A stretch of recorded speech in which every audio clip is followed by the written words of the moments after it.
Então, oficialmente estou gravando a nossa primeira sessão. Bem-vindas a vocês que já estão aqui e bem-vindos quem for assistir depois.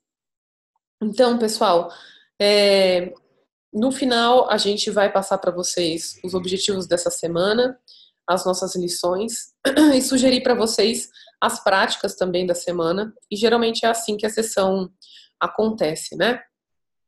Hoje vocês precisavam trazer uvas passas, todo mundo trouxe? E aí, mais ou menos no meio da sessão, eu vou dar um tempinho para vocês talvez beberem uma água, ir no banheiro, para a gente poder fazer a nossa prática. Essa primeira sessão, talvez a gente se alongue um pouquinho mais, porque é uma sessão que a gente também vai ouvir a apresentação de vocês, para que vocês contem como vocês chegaram aqui, quais são as perspectivas de vocês para esse programa. E como não podia ser diferente, a gente vai fazer a nossa primeira prática.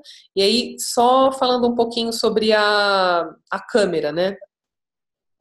É essencial que vocês tenham câmera nesse grupo, porque a gente precisa que essa experiência seja o mais próxima da realidade possível, né? Então, imaginando que a gente está aqui, todo mundo uns com os outros, todo mundo na sua casa, na sala. Então, vocês também podem usar roupa confortável, quiser assistir aula de pijama, não tem problema. É, se vocês também, durante a aula, enquanto a gente está ouvindo, vocês estiverem com fome, quiserem jantar, também não tem problema, tá certo, pessoal? Porque fome faz a gente ficar sem concentração. Também não tem problema, tá certo? Mas quem não conseguiu disponibilizar suas câmeras, disponibilizem as câmeras, porque é importante para a gente ter vocês com a câmera ligada na sala, tá bom? E a gente sabe que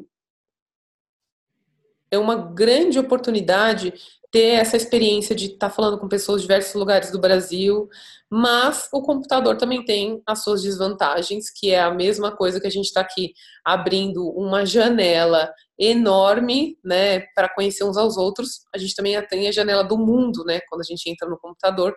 Então, às vezes a gente pode se distrair com outras coisas. Então, tomar cuidado para que vocês fiquem aqui na sala, né, e não em outros lugares. E eu vou começar perguntando para vocês, quem aqui já tem alguma prática de mindfulness? Levanta a mão para mim. Tá certo. Quem aqui nunca praticou nada de mindfulness? Tá certo. Então, a gente nessa primeira sessão, a gente vai falar um pouquinho qual é a relevância desse programa, aonde que ele se encaixa, e também vamos falar sobre o que é mindfulness. Mas, para quem me acompanha e acompanha o João há mais tempo, já deve ter ouvido falar isso, né? O João também. Mas mindfulness é uma experiência não verbal, né? Então, na verdade, a gente não consegue explicar mindfulness sem vivenciar mindfulness. A Vi que falou que ia praticar mindfulness há 3 anos, mas a internet dela tá ruim. Não tem problema, pode ir falando no chat, tá bom? Então, mindfulness é uma experiência não verbal, ou seja, assim como a gente falar sobre chocolate, a gente poderia escrever livros e enciclopédias sobre esse tema, mas a gente só realmente ia saber o que é o gosto se a gente comer, né? E mindfulness também é assim. Então a gente vai fazer a nossa primeira prática agora e, e a gente vai falar um pouquinho mais dela depois, tá bom? Então vamos lá. Então, nesse momento, vocês vão adotar o que a gente vai chamar ao longo desse curso de posição de prática. Então, logo mais eu vou falar só assim para vocês. Adotem sua postura de prática, então vocês já vão mais ou menos saber como é. Então, assim, ó, o que é postura de prática, né? Assim como tudo o que a gente vai fazer, a gente tem uma posição corporal. A gente vai falar que existe um cenário, né? Então, o nosso cérebro, ele é muito condicionado, né? a diversas situações. Então, imaginem assim, mesmo que você nunca tenha entrado num local sagrado, por exemplo, independente da sua religião, se você entrar numa igreja, se você entrar num templo, você, talvez mesmo se não tiver ninguém ali, você meio que já tem um condicionamento de como você vai agir ali dentro, né? Diferente de você entrar num salão de festa, diferente de você entrar num salão de cabeleireiro, diferente de você entrar em um supermercado. Todos esses lugares, eles meio que passam um recado pra gente, né? E o nosso corpo, ele sabe, é uma ligação mente-corpo. Então, quando a gente coloca o nosso corpo em uma postura específica, ela ajuda a gente a manter a nossa atenção na prática. Então, quando a gente vê as pessoas, né, lá praticando com a coluna ereta, sentado em posição de lótus no chão, ou com os pés no chão, né, tendo um apoio, na verdade, nada mais é para que o nosso cérebro consiga manter a atenção, o máximo que a nossa posição de corpo ajude a gente manter a nossa atenção ao longo da prática. Então, quando a gente fala, né, se mantenha numa postura altiva, né, com a coluna ereta, erguida, nada mais é para a gente notificar o nosso cérebro que, olha, algo importante que eu quero estar atento vai acontecer. Vou dar um exemplo para vocês verem. Vocês estão lá assistindo a aula, assim, né? Quase dormindo. Aí o professor fala, isso vai cair na prova. Você já faz assim, ó. O que é? Fala, repete, repete. A gente, na hora, se coloca nessa postura mais erguida. Então, o cérebro entende que algo importante vai acontecer.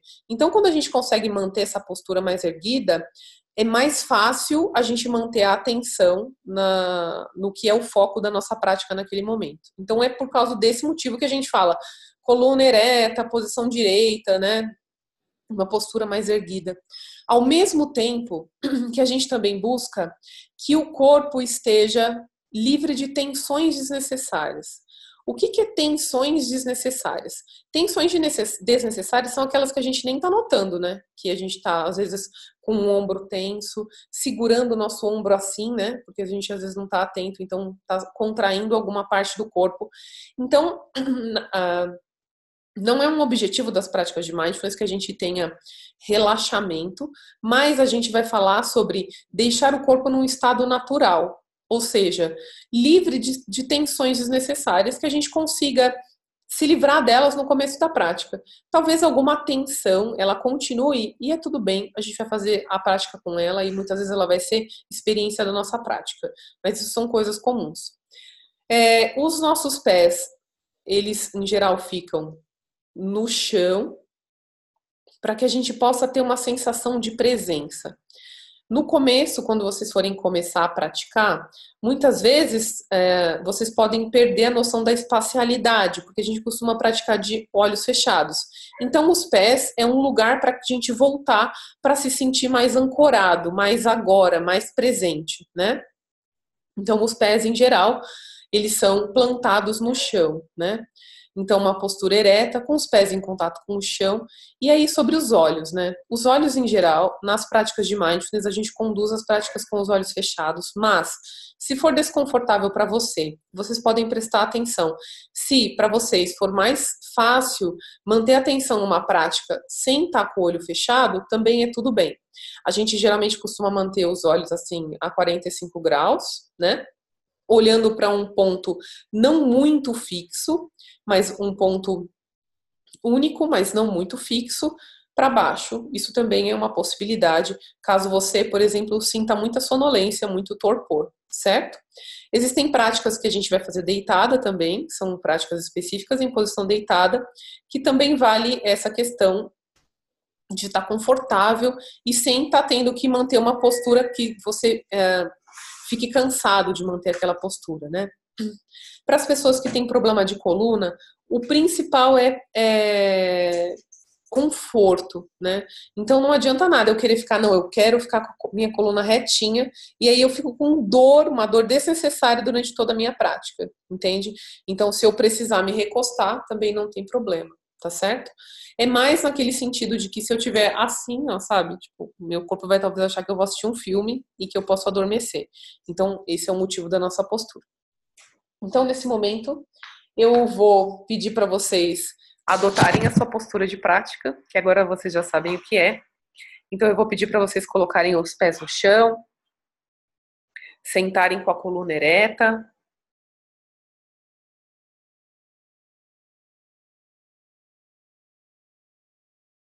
Deixando a nossa atenção e a nossa consciência chegar nesse momento no nosso corpo. Você pode então fechar seus olhos e vá ajustando a sua postura de maneira que ela fique reta, mas sem tensão. Suas mãos podem ir sobre o colo ou podem ficar cruzadas umas sobre as outras.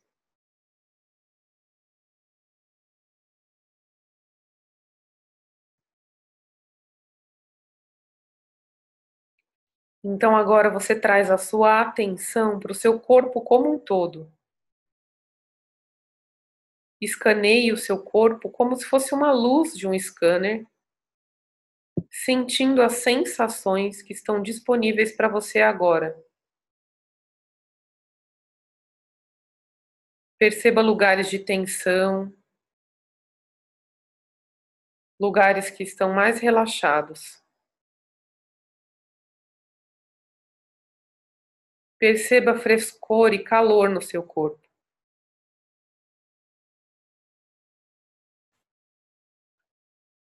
Perceba lugares de maior ou menor sensação.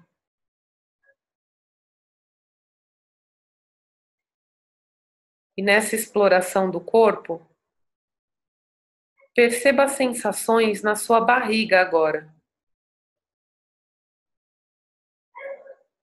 A sua barriga está com fome, cheia ou satisfeita? Enquanto você mantém a sua atenção na barriga, vá percebendo que ela está se movendo em resposta à respiração. Sinta sua barriga se expandindo na inspiração e esvaziando na expiração.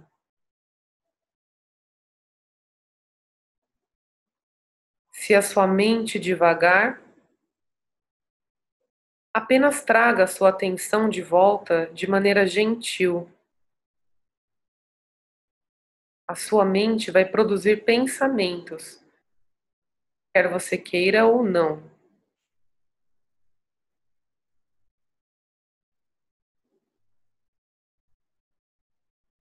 Isso é o que sua mente faz. Ela produz pensamentos. Todas as vezes que você notar que foi sequestrado por seus pensamentos, você traz a sua atenção de maneira gentil para a respiração que acontece na sua barriga.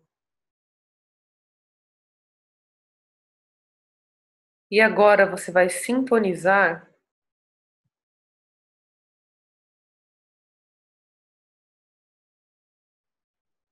nos sentimentos que estão presentes em você agora. Pode ser que você esteja se sentindo feliz, triste, curioso, ansioso, confuso. Note quaisquer sentimentos que estejam presentes e apenas note, sem necessidade de mudar o que está presente. O que está presente está presente. Observe com curiosidade. Você pode dar um nome ou um rótulo a esses sentimentos.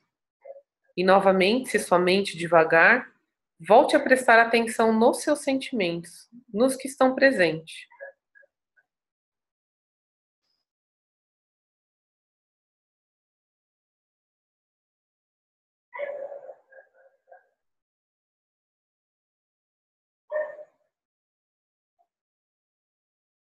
E então perceba agora se tem algum pensamento passando pela sua mente. Veja se esses pensamentos tem alguma associação aos sentimentos, pensamentos, sentimentos e sensações corporais caminham juntos. Pensamentos vão causar sentimentos e sensações em seu corpo. As sensações em seu corpo traduzem sentimentos e pensamentos. Determinados sentimentos vão trazer uma qualidade de pensamentos e de sensações.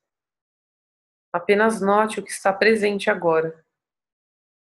O eco de pensamentos, sentimentos e sensações do seu dia nesse momento.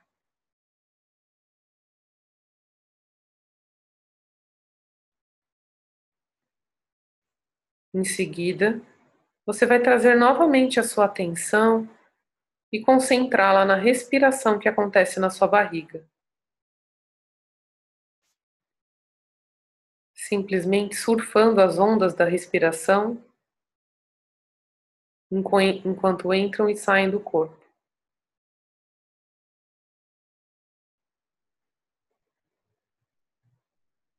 Se somente devagar, apenas traga de volta de novo e de novo, sem julgamento. Apenas note e a traga de volta com gentileza.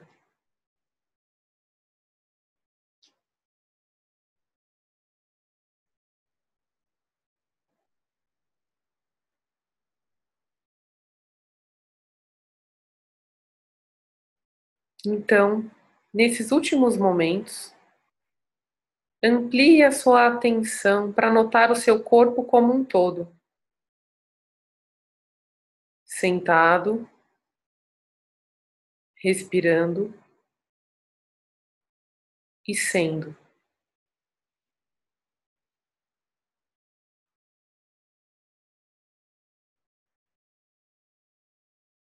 Entre em contato com o real motivo de você estar aqui. Deixe que essa resposta surja em sua mente e talvez ela seja igual ou diferente daquela primeira resposta que talvez você já tinha pronta sobre qual o real motivo de você estar aqui.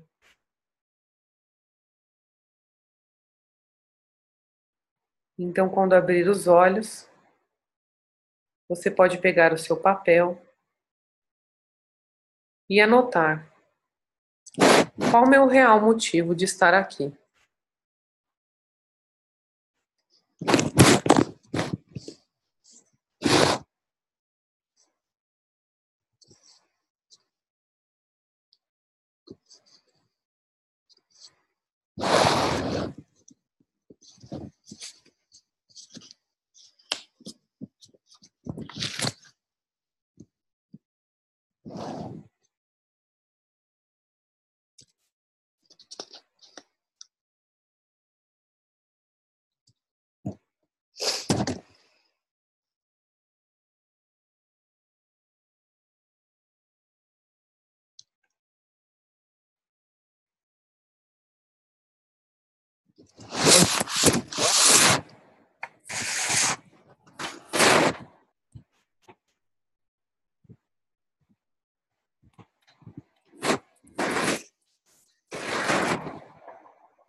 Quem já souber e quiser compartilhar ou no chat ou abrir os seus áudios para compartilhar, podem fazer isso.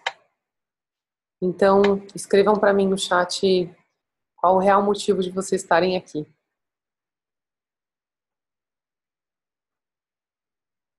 Quem quiser também pode abrir o áudio, viu? Como vocês preferirem.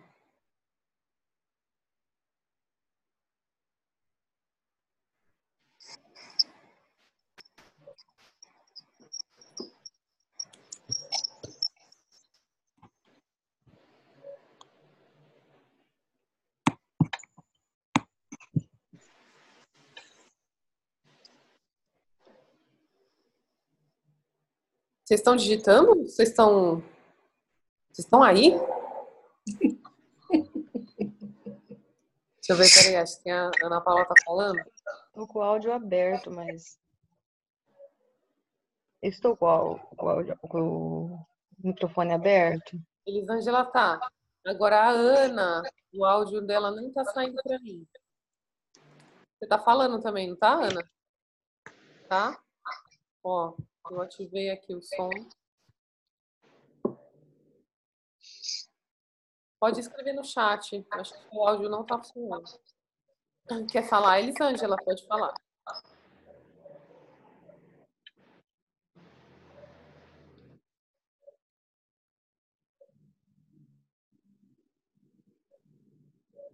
Tava funcionando.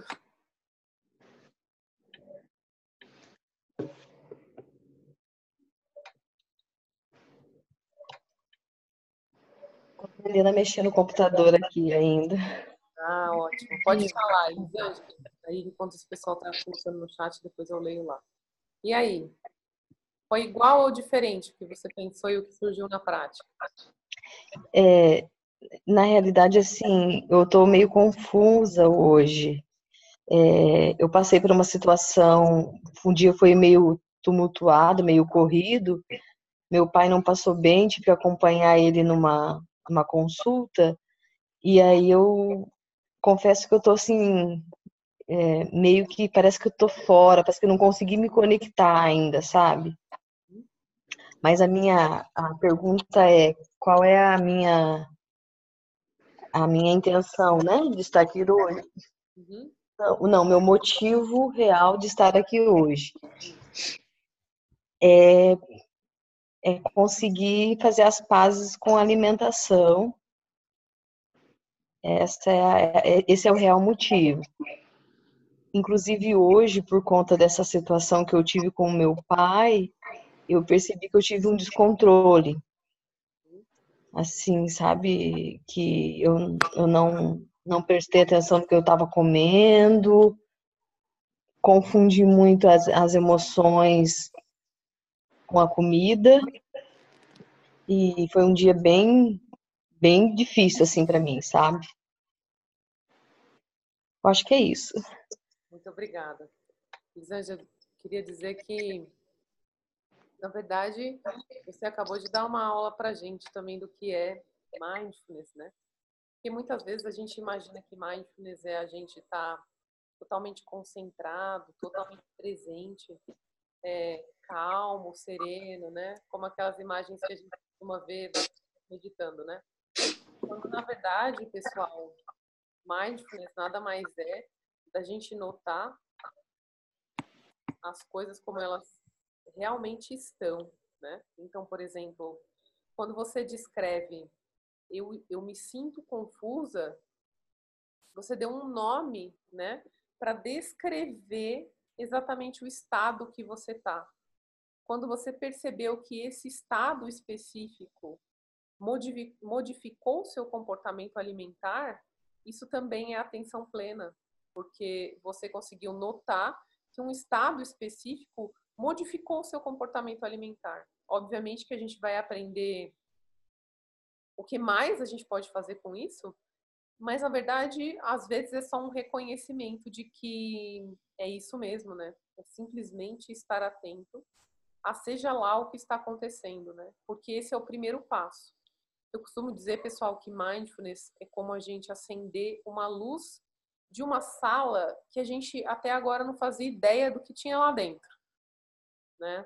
Mas nesse momento a gente simplesmente vai primeiro acender a luz e é estar consciente, porque imagina o seguinte, ó, se eu não conhecer os meus humores e o que aqueles humores, né, aqueles sentimentos mudam no meu comportamento alimentar, eu não tenho como fazer nada, porque eu não estou consciente de estar passando por aquilo. Entendem? Então, na verdade, a palavra é essa mesmo. É isso que a gente vai explorar através dessa capacidade que a gente chama de mindfulness. Então, eu achei muito boa a sua partilha, Elisângela, porque, na verdade, você já me ajudou a explicar um pouco sobre o que é mindfulness e sobre o que não é. Na verdade, não é a gente estar super concentrado e super dono das nossas reações e ações, né? Mas simplesmente a gente está presente como a gente está naquele momento, né? Eu vou ler para vocês. Então, muito obrigado pela partilha. E é isso, assim, você está no caminho certo. Identificar é o primeiro ponto, né? Eu vou compartilhar com vocês o que o pessoal falou, tá? Então, a Nazaré falou que busca uma forma de viver em paz com a comida e ajudar as pessoas que sofrem da mesma forma que ela já sofreu em relação à comida. Acho que tem alguém que está sem nome, que apareceu aqui como user. Deixa eu ver.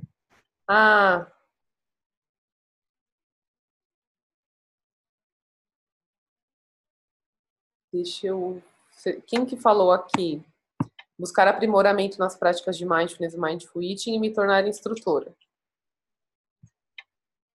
Quem foi?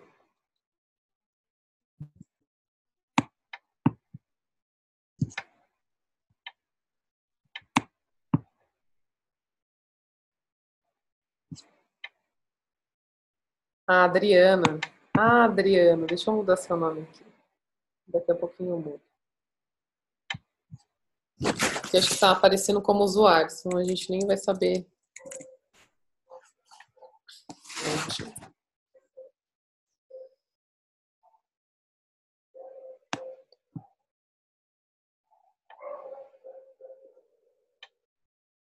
A Fernanda colocou: real motivo são dois: prática pessoal e poder adquirir habilidades para a prática clínica de mindful eating. Adriana, entender que os pensamentos e emoções fazem com as minhas ações diárias, principalmente relacionadas ao ato de comer. A Patrícia, curiosidade, aprender uma estratégia para lidar com minhas questões alimentares e para os meus pacientes. A Karen, acabar com a culpa de comer e, quem sabe, ajudar outras pessoas com o mesmo problema. Luísa, é instrutora de Mindfulness pela MTI. Comecei a praticar Mindful Eating e me ajudou muito. Estou aqui para aprender mais e fazer a formação. Ana Paula, os motivos para a realização do curso são, primeiro, curiosidade, vontade de aprender sobre o assunto Mindful Eating e também aumentar a minha atenção para a atividade do dia, não só a alimentação. A Tainá, pensei naquela frase clássica do Paulo Freire: é fundamental diminuir a distância entre o que se diz e o que se faz, de tal maneira que num dado momento tua fala seja tua prática. Perfeito. Não tem outro jeito, viu, pessoal, de aprender Mindfulness e Mindful Eating. Esse é o único jeito. Então, eu me lembrei de uma frase da Marta Alonso. A Marta Alonso é quem dá o programa de compaixão, né, para as pessoas de língua latina. E uma vez na formação, no grupo para prática pessoal, né, o intensivo, uma moça estava perguntando de muitas coisas profissionais, assim, né? Mas se eu tiver um paciente assim... Não, ela era do mundo corporativo. Se eu tiver um cliente assim, se eu tiver um cliente assim, se eu tiver um cliente assim... Aí a Marta olhou para ela e falou assim: olha, quando você praticar, você vai ter as respostas. Então, na verdade, muitas vezes quando a gente tem desafios para ensinar Mindful Eating, é porque aquele próprio conceito não está totalmente incorporado na gente, né? Porque quando está totalmente incorporado, primeiro, talvez você já tenha passado pelos mesmos desafios que aquela pessoa está passando, e aí você simplesmente compartilha a sua experiência de ter passado por aquilo e ter descoberto pela experiência direta. Então, Mindfulness e Mindful Eating a gente só aprende praticando, não tem outro jeito, né? Não é conceitual. Então, vamos continuar. Meu motivo é aperfeiçoamento da minha prática e conexão com as pessoas que estão alinhadas com esse mesmo motivo. A Renata falou, vivenciar as práticas de Mindful Eating, resgatando a paz com a comida e desenvolver as habilidades para a prática clínica. Tenho 2 grandes motivos, prática pessoal e aperfeiçoamento profissional da prática com os meus pacientes. A Gisele, sou nutricionista e nunca vivi em paz com a comida. Quero conseguir isso e transmitir para os meus pacientes. E a Lidiane falou, meu motivo inicial era me aperfeiçoar para ser uma melhor multiplicadora na prática clínica, mas a danadinha da minha mente mostrou que o motivo real é que eu sinto que preciso exercitar com mais consistência e consciência a presença de estar nesse mundo que, confesso, tem sido um desafio e vivo me pegando tentando me anestesiar com projetos e sonhos. É uma ótima anestesia, né, Lid? Mas ainda assim é uma anestesia maravilhosa. Então, pessoal, todo mundo falou? Todo mundo escreveu? Quem não escreveu, fala, eu não escrevi. Não? Todo mundo escreveu? Então, eu vou comentar um pouquinho para vocês sobre o que é Mindfulness e queria novamente, então, reforçar essas boas-vindas. Dizer que esse é um ambiente seguro e pedir para que vocês fiquem à vontade para compartilhar, mas que também a gente use esse grupo com muito respeito, né, às vivências das outras pessoas, e aqui não existe vivência certa ou vivência errada. Existe exatamente aquilo que a gente notou, que a gente sentiu, a prática foi do jeito que tinha que ser, então toda partilha é importante, né? Uma das outras coisas que a gente sempre pede é para que a gente não aconselhe, né, os amigos. Na verdade, a gente compartilha as nossas próprias práticas, mesmo quando a gente quer ajudar outra pessoa, a gente fala da nossa experiência direta, né? Então, antes de falar o que é Mindful Eating, eu vou falar para vocês o que é Mindless Eating. E antes de falar o que é Mindfulness, eu vou falar para vocês o que é Mindlessness, que é desatenção, né? E aí eu vou ler uma frase do Leonardo da Vinci que fala sobre o que é a desatenção, né? Então, o Leonardo da Vinci disse assim: a pessoa comum olha sem ver, escuta sem ouvir, toca sem sentir, come sem saborear, se move sem consciência física, inala sem ter consciência do odor ou das fragrâncias e fala sem pensar. Então, desde que Leonardo da Vinci existe, ele já tinha percebido o que era desatenção, né? E aí eu vou perguntar para vocês, escreverem aí para mim no chat, quantos por cento do dia vocês acham que a gente gasta desatento?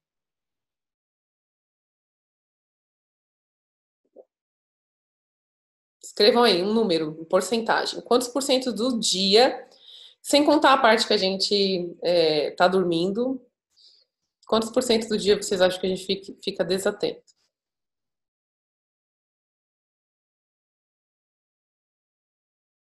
Vocês estão chutando alto, esse grupo está muito estudioso. 50, 90, 70, 60. Tá. Então eu vou contar para vocês dessa pesquisa, né? Essa pesquisa foi feita pelo Paul Gilbert, né? Que é um dos grandes estudiosos da compaixão, né? Esse estudo foi publicado em 2010 e eles mostraram que 46,9% das nossas horas acordadas a gente está pensando em coisas diferentes do que a gente está fazendo, né? Então, o número exato é 46,9%. O que eu estou falando para vocês, pessoal? Que é real, que praticamente 50% do tempo a gente está fazendo uma coisa e pensando em outra. E qual que é o problema desse piloto automático, né? O problema é que muitas vezes eu estou fazendo algo que, na verdade, eu estou fazendo e fazendo de novo e fazendo de novo. E a hora que eu for fazer realmente na realidade física, eu talvez tenha gasto toda a minha atenção e toda a minha energia naquilo que eu estou pensando, né? Então, falando aqui no nosso universo, né? Para quem estava lá na nossa palestra introdutória, eu sempre dou esse exemplo, né? Mas para o nosso cérebro pensar e fazer não tem muita diferença. Então, se eu acordar de manhã pensando que hoje eu não quero comer um doce, então eu tô ali tomando meu café da manhã pensando que eu não quero comer um doce. Para o meu corpo, eu vou ter as mesmas descargas de restrição, como se eu já tivesse naquele momento escolhido não comer aquele doce e eu passei por aquela sensação, sentimento de restrição alimentar. E talvez eu passe por isso 100 vezes no dia. Então, muitas vezes lá, quando eu estiver cansada, passando no mercado, naquele momento, eu vou olhar para aquela comida e falar assim, se dane, eu vou comer. Porque afinal de contas, eu realmente passei pela restrição 100 vezes no dia. Vocês entendem esse conceito? Então, como a gente está metade do nosso tempo pensando em outra coisa, a gente está realmente fazendo muitas outras coisas. A gente está fazendo o que o nosso corpo está fazendo, mas a gente também está fazendo tudo o que a nossa mente está fazendo. E esse é um dos motivos da gente aprender a praticar mindfulness, né? Então, mindfulness é estar no momento, sem julgamento, com bondade e compaixão. É sobre a gente se tornar amigo da gente mesmo em todos os momentos na vida, né? É essa habilidade da gente observar com abertura e curiosidade esse conteúdo que surge na nossa mente e que afeta os nossos relacionamentos, o nosso corpo, as nossas escolhas alimentares. Então, é a gente, na prática, todas as vezes que a gente notar que o nosso pensamento divagou, a gente traz de volta a nossa atenção para exatamente o que a gente está fazendo. É a gente aprender a viver menos dentro da nossa cabeça, dessa vida que está acontecendo na nossa cabeça, e viver a vida que está acontecendo na frente dos nossos olhos. Né? Viver a vida que está acontecendo com a gente dentro do nosso corpo, olhando para o que está acontecendo na nossa frente.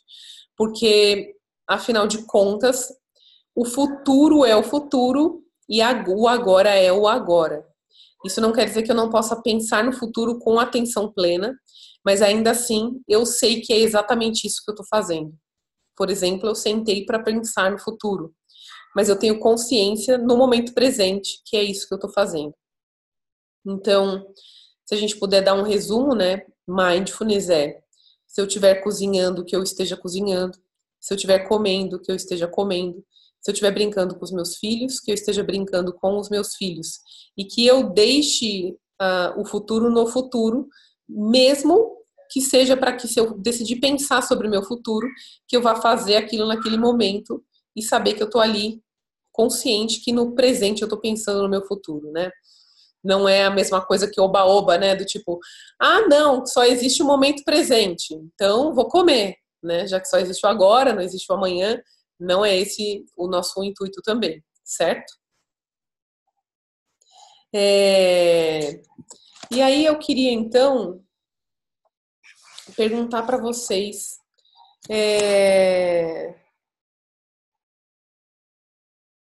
Quanto que vocês acham, vocês pessoalmente notaram que vocês têm esses pensamentos, ou seja, na segunda-feira vocês estão pensando que vocês querem que chegue a sexta e durante o final de semana vocês estão pensando que tem que voltar a trabalhar na segunda. Como é que vocês notaram isso assim? Vocês acham que vocês estão muito no piloto automático? Coloquem aí uma porcentagem de quanto vocês acham que tem estado no piloto automático.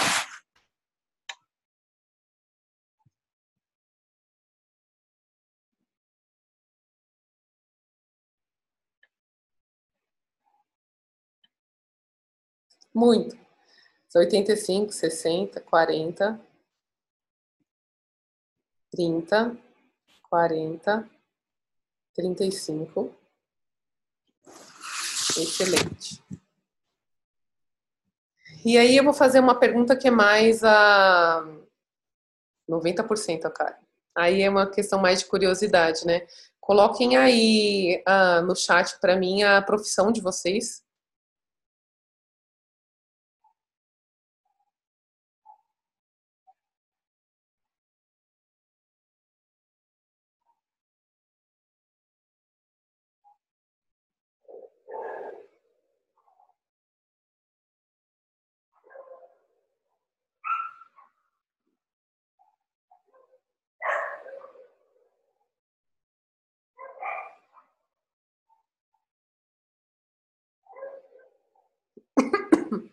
Tá certo. Pessoal, contem pra mim o que é PR, que eu não sei. Quem que escreveu aí que é PR? Eu não faço ideia, não. Nem eu. Deixa eu ver. Elisângela, conta pra gente o que é isso. Ah, então tá bom. Não tem problema. Então, basicamente, a gente tem uma professora e nutricionistas, psicólogos e psiquiatra. Tá certo. Então, vamos lá. Eu queria agora que vocês pegassem de novo seu papel e caneta.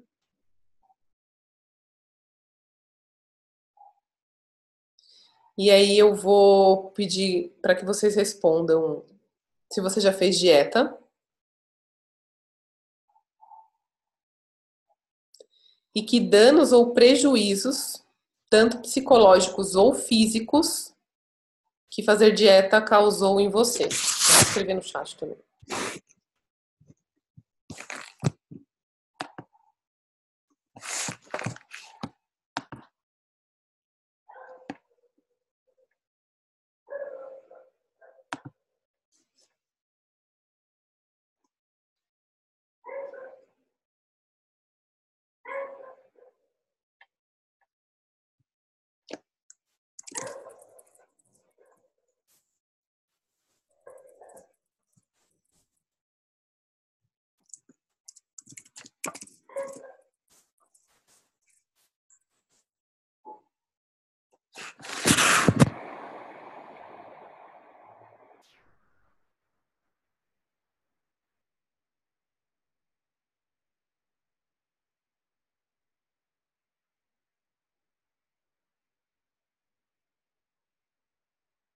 E aí vocês vão responder uma segunda pergunta. Qual é hoje o seu maior medo de desistir das dietas? Respondam no papel, tá? Qual é o maior medo de desistir das dietas e do número na balança? Podem responder no papel, que depois vocês vão compartilhar lá.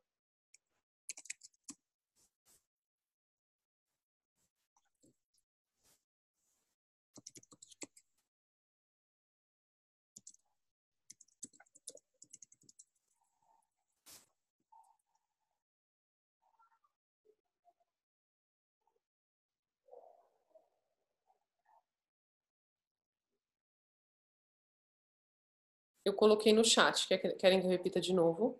Qual o maior medo de desistir das dietas e do número da balança?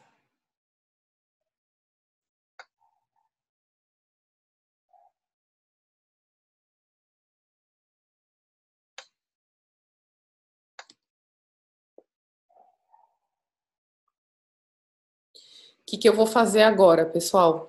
Eu vou criar salas. A Fernanda, peraí. Qual o maior medo de desistir da dieta e do número da balança? Então, qual o maior medo de desistir das dietas e do número na balança? Eu vou compartilhar com vocês.